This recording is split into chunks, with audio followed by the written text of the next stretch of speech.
Alors, la jeunesse de la téléassistance est en fin de compte la rencontre avec plusieurs personnalités qui ont permis donc de développer un dispositif qui n'existait pas dans les années 80, avec un ingénieur donc, qui avait développé un réseau téléphonique sécurisé, un vice-président du conseil départemental, du conseil général des Hauts-de-Seine, qui était aussi maire adjoint de Boulogne-Billancourt et qui était le médecin d'une maison de retraite à Boulogne-Billancourt-les-Abondances, ainsi que le directeur du SAMU des Hauts-de-Seine à l'époque, qui lui aussi cherchait un petit peu à faire évoluer le dispositif. Donc on a réussi à faire un dispositif de téléassistance avec une interphonie, une télécommande qui était dédiée sur l'appareil qui était connecté donc sur le réseau sécurisé de Georges Cormeret, et le plateau était donc le SAMU des Hauts-de-Seine qui recevait les appels 24 heures sur 24. Nous avions des opérateurs dédiés qui répondaient aux appels des personnes. Et aussi, ce qui a été aussi très intéressant, ça a été le constat que nous avions fait avec les CCAS du département des Hauts-de-Seine qui aussi se sont investis dans le déploiement de la téléassistance et qui avaient déjà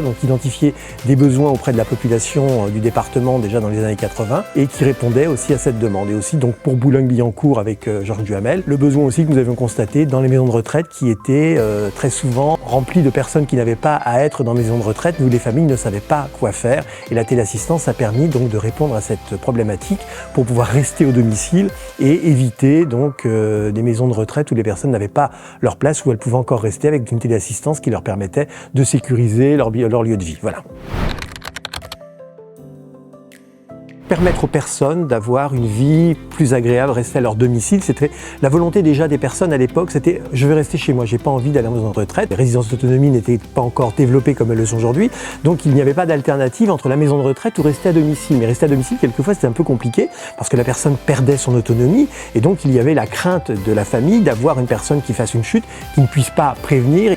La famille revient 48 heures plus tard, la personne était décédée par terre. Ça, on avait des milliers de cas comme ça tous les ans dans les années 80 et c'est vrai que c'était un problème. Et la téléassistance a donc eu cet impact donc, de permettre donc, aux personnes de rester à leur domicile, et aussi on a eu un impact de visibilité de la problématique qui était que les personnes en fin de compte déclenchaient des alarmes très souvent au départ parce qu'elles faisaient des chutes, donc elles tombaient, elles avaient la télécommande autour du cou ou autour du bracelet, autour du bras, et elles déclenchaient l'alarme et nous on constatait donc le déclenchement d'une alarme suite à une chute. Et donc on a fait tout de suite le rapport entre bien vivre à domicile et la problématique du domicile, même quand on a la possibilité d'y rester, c'est de pouvoir détecter une situation d'urgence, et celle que nous avons détectée en priorité 3 ou 4 ans après avoir fait les déploiements que nous avons fait sur le département des Hauts-de-Seine, ça a été le cas numéro 1 de déclenchement d'alarme, c'était la chute. Alors il n'y avait pas de détecteur de chute à l'époque, il fallait que la personne appuie sur son petit bouton qu'elle avait sur la télécommande, mais on a constaté tout de suite que les personnes savaient bien que cela permettait de le faire, et on a tout de suite constaté une réduction donc, des problèmes graves grâce justement à cette prise en conscience donc, de la détection de chute grâce à la téléassistance. Alors, la téléassistance, c'est un moyen simple et efficace de lancer une alerte. L'abonné va porter sur elle ou sur lui un déclencheur étanche avec une portée d'environ 100-150 mètres sur un petit transmetteur, c'est du matériel, qui est branché sur une prise électrique. Une fois que l'alerte est lancée, il y a des opérateurs qui sont sollicités et qui vont essayer de rentrer en contact avec l'abonné. Si ça ne va pas bien, en fait, ils appellent tout de suite les secours. Si on n'arrive pas à joindre la personne, on va appeler, nous, ce qu'on appelle les réseaux de solidarité, voisins, famille, entourage, pour venir voir ce qui se passe. Si jamais ça ne va pas bien, la centrale d'écoute, les plateaux d'écoute, pardon, ils vont s'occuper de transmettre l'alerte au service de secours. L'association Présence Verte a été créée il y a 37 ans par la MSA, la caisse de retraite MSA, et puis Génération Mouvement, anciennement Aînés Ruraux. On a aujourd'hui 130 000 personnes qui sont sécurisées avec le système de téléassistance. La téléassistance, c'est pour les particuliers, les seniors aussi en collectivité, en hébergement collectif, et aussi tout ce qui est travailleurs isolés. Donc on a tout un éventail du particulier jusqu'au professionnel. Donc on propose des systèmes avec pour mission de favoriser le maintien à domicile et l'autonomie par la téléassistance donc, et la prévention. Deux types de particuliers, on va avoir ceux qui habitent à domicile et ceux qui vont être en hébergement collectif type EHPA, établissement d'hébergement pour personnes âgées. On a des résidences type autonomie ou des résidences seniors avec des personnes qui sont des particuliers qui habitent dans un hébergement collectif, donc c'est comme du domicile. Et on a aussi des solutions qu'on peut proposer pour les hébergements avec dépendance. Donc là, c'est deux systèmes quand même différents. Le premier, on a un boîtier et un déclencheur, comme je vous l'ai expliqué. Le second, on va avoir un système qui est rattaché à l'appel infirmière ou à l'appel du personnel.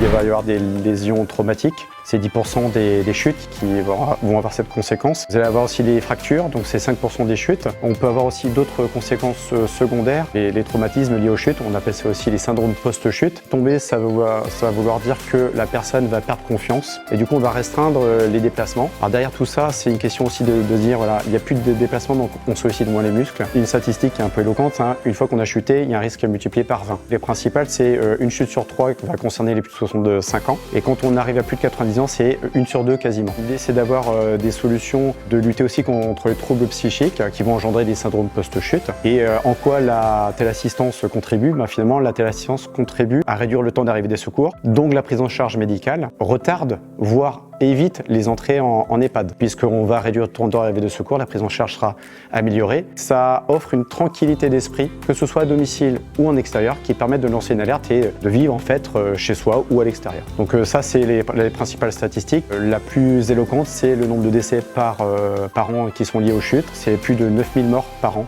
avec ces causes-là. Il y a deux façons de voir les choses. Il y a d'être en réactif, c'est-à-dire qu'on a fait une chute, on ne peut plus dire qu'on n'a plus besoin d'assistance, on ne peut plus dire qu'on n'a pas une perte d'autonomie, qu'elle soit temporaire ou permanente. Donc c'est-à-dire que quand vous faites une chute, on vous met à l'assistance, vous ne pouvez pas dire que vous n'en avez pas besoin puisque vous avez chuté. Il y a aussi le fait d'être un peu démuni quand on est dans la famille, le conjoint ou la petite fille ou la fille, c'est de se dire je préconise la téléassistance, il ou elle en a besoin, mais on ne va pas m'écouter parce que je suis le fils, la fille. Il y a l'affectif qui commence à s'en mêler. C'est pour ça que c'est important d'avoir tout un écosystème de partenaires qui vont être en prescription et qui vont pouvoir conseiller la téléassistance tout au long du parcours de soins de la personne pour déjà commencer à amorcer un peu l'idée de se sécuriser. Et autrement, si c'est pas dans un parcours d'urgence, de réactif, en préventif, de commencer à informer sur les solutions du bien vivre à domicile, le bien vieillir comme on l'appelle, et que ça ne sorte pas du chapeau au dernier moment. Donc il y a tout un enjeu de prise de conscience de la téléassistance, j'irais au début des 60 ans, même tout au long de sa vie, que ce soit aussi qu'on soit habitué à en entendre parler et que ça n'agresse pas directement. On se dit un jour j'en aurai peut-être besoin et ça me permettra de vivre chez moi le plus longtemps possible en autonomie. C'est tout un discours et toute une habitude et la prévention à faire pour habituer la téléassistance. C'est une assurance aussi pour rester chez soi et garder son autonomie.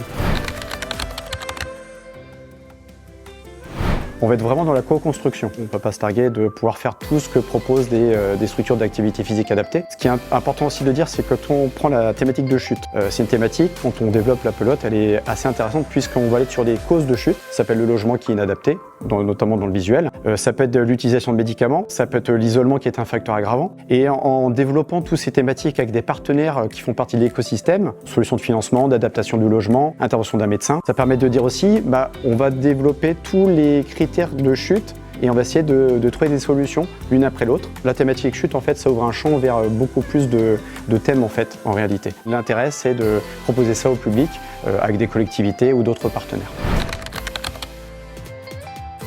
Si on propose un simulateur de handicap vieillissement, je dis pas spécialement vieillissement, même s'il est très connu pour ça. Donc le simulateur de handicap vieillissement est là pour sensibiliser les aidants professionnels et familiaux à justement la partie déficience visuelle, auditive, en mobilité, que peuvent avoir certaines personnes.